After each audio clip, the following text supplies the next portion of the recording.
Hello दोस्तों, good morning. कैसे हैं आप सब?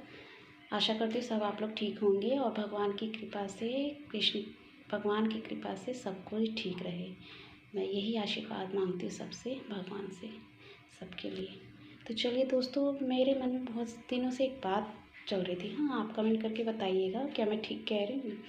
तो मैंने सोचा कि चलो आप ही लोगों से शेयर करती हूँ। आप बताइए, दुनिया में दो तरह की बहुएँ होती हैं जो कि एक सास की दिल से इच्छा से अपने माँ बाप की जगह लेने वाले इंसान की दिल से सेवा करती हैं, और एक लेडीज़ होती है, एक बहुएँ होती हैं जो कि सिर्फ दिखावे के लिए ही और मतलब अपने कॉम्प्रोमाइज़ के लिए ही सास ससुर की सेवा करती है। अगर जो औरत, जो बहू दिल से अपने माँ बाप को छोड़कर आई है और वो दिल से अपने माँ बाप की जगह अपने सास ससुर की सेवा कर रही है और उसको ये नाम दिया जाए कि वो अपने घर वालों की नहीं, मर्जी से नहीं, ये मेरे बेटे की डर से कर रही है, ये सेवा को डर का नाम देना क्या सही है? क्या हद तक सही है? वो जब बहू के कान में पड़ता है तो कितना दुख लगता है, कितना दुख दर्द होता है कि देखो, मैंने सब कुछ छोड़ के आई, अपने माँ बाप को छोड़ के आई।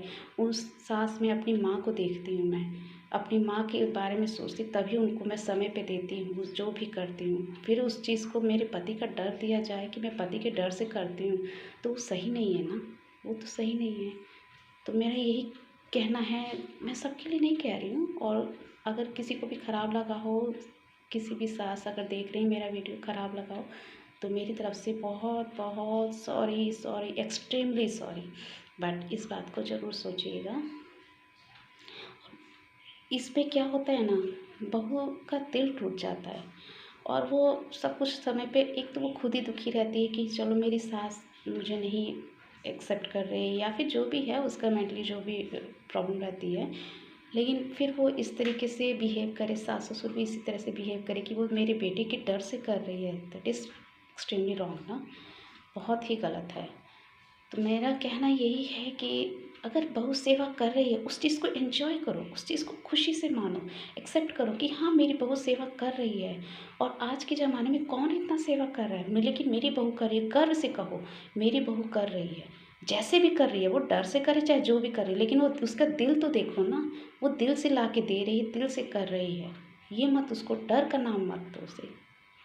तो मेरा वीडियो आप लोगों को कैसा लगा, और बताइए कि अगर मैं सही कह रही हूँ तो आप लोग कमेंट करके ज़रूर बताइएगा। और वीडियो को जहाँ तक हो सके शेयर कीजिएगा। और अगर ख़राब लगता है, किसी को भी ख़राब लगता है, तो सॉरी, मेरी तरफ से सॉरी। बहुएं ना ऐसी होती हैं, दिल का टुकड़ा होती हैं, अपने पति का मान लीजिए, या फिर अपने, हाँ, अपने पति का मान लीजिए, या फिर अपने माँ बाप का तो दिल का टुकड़ा होती ही है।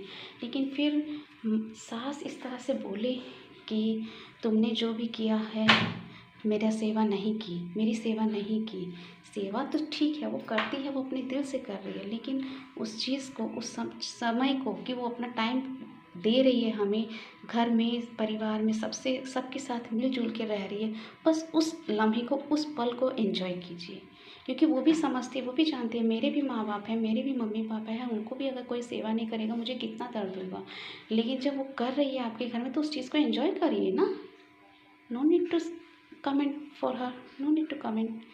तो और जो वो नहीं करती हैं उनकी तो बात ही अलग है। हो सकता है उनकी कुछ प्रॉब्लम हो, या फिर उनका इंटरनली कुछ हार्म हुआ हो, या फिर कुछ भी हो सकता है, कुछ भी हो सकता है, लेकिन नहीं करती हैं। लेकिन करना चाहिए। सास ससुर ऐसी चीज़ है कि माँ बाप की जगह उन्होंने ली है। और एक और बात दोस्तों, कहते हैं कि घर को ससुराल को अपनी, ससुराल में जाने पर सास को अपनी माँ समझो।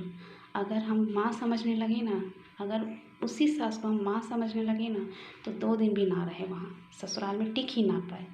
क्यों? क्योंकि जो माँ सहन कर लेती है ना, वो कभी भी सास सहन नहीं कर पाती, नहीं कर पाती। क्योंकि हम इधर खा रहे हैं और इधर डांस कर रहे हैं, माँ वहाँ काम करे, क्या ऐसे सास एक्सेप्ट करेगी? या पति ही एक्सेप्ट करेगा, मेरी माँ यहाँ कर रही हो, तुम यहाँ खड़ी होकर खा रही हो, ऐसा बोलेगा कि नहीं? तो इसीलिए कहते हैं कि अगर, ठीक है, जो कहावत बनी है वो बनी है कि सास सास ही होती है, माँ माँ होती है। माँ का जगह कोई नहीं ले सकता। सास भी अच्छी होती हैं, बहुत अच्छी होती हैं, उन्होंने तो अपना जिगर का टुकड़ा हमें सौंप दिया होता है। वो मैं उनको ख़राब नहीं कह रही हूँ, उन्होंने अपना जिगर का टुकड़ा सौंपा हुआ है हमें। पूरा घर परिवार, पूरी हमारे मतलब हमारा जनरेशन टू जनरेशन हमारे ऊपर डिपेंड करता है। जो जो सास हमें दे रही हैं, वो जनरेशन अपना दे रही है हमारे हाथों में, तो उनका भी बहुत बड़ा बलिदान होता है दोस्तों हमारी लाइफ में, हमारे लिए। उन्होंने भी बहुत बड़े बलिदान दिया, अपना बेटा दिया, अपना सब कुछ दिया। शुरू से वो आई उसी घर में, फिर उसके बाद तुमको दिया। तो दोस्तों यहाँ पे तो उनका बनता है ना, हाँ डांटना बोलना बनता है, लेकिन कुछ हद तक, ज़्यादा नहीं, कुछ हद तक कि इंटेंशन उनकी गलत नहीं होती। बट तो दोस्तों कैसा लगा ज़रूर बताइएगा।